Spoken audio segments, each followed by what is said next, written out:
Leslie Miller was a young man who had an oil and gas distributorship in Laramie when he ran for the legislature in the early part of the 20th century. He won and relocated his oil and gas distributorship in Cheyenne. And in the late 1920s, he ran for governor. He lost, but 2 years later, the person who defeated him died in office, and so he had another run to become governor. And he became governor of Wyoming at a very bad time. It was the middle of the Great Depression, and the country was in terrible shape. The city of Laramie was virtually bankrupt.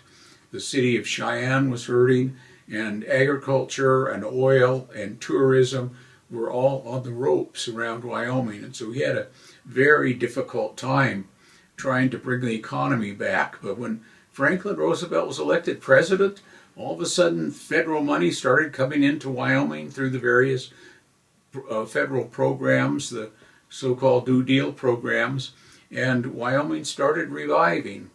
And things were going fairly well, but ranchers and farmers around Wyoming were complaining about the high property taxes.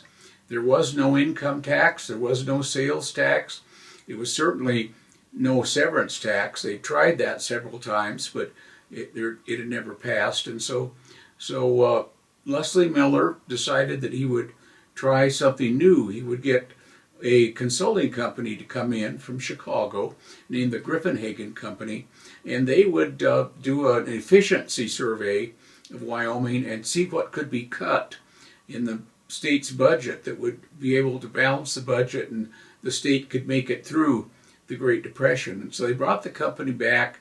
The company studied the various industries in Wyoming and the various state offices, and they came back with a shocking number of recommendations. And the governor was not happy with it, nor was the legislature, because one of the Griffin-Hagen Company's recommendations was for Wyoming to develop an income tax. And they didn't want an income tax. Another recommendation was to get rid of about 2/3 of the counties and merge the counties so they could close the courthouses and fire the various county officials and make enough money to keep the state going. And that didn't set very well with people around Wyoming, where they thought the counties were small enough as it was, or big enough as it was. And they would only make the counties bigger. So they didn't like the idea. Well, the Griffin-Hagen Company said, well, we could save money on law enforcement by getting rid of all the county sheriffs and all the police chiefs and just have a state police force that was centered in Cheyenne, and it could send officers out around the state when they thought it was necessary. And that went over very poorly in the counties. So they abandoned that idea.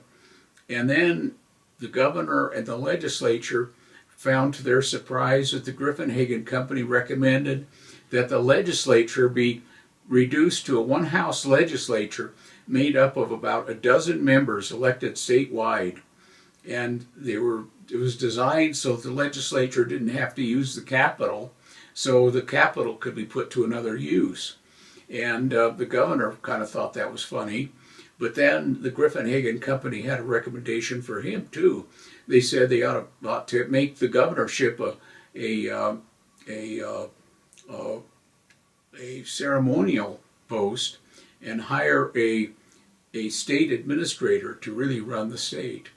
And the company's recommendations were uniformly turned down, and finally the state had to turn to a sales tax in 1935.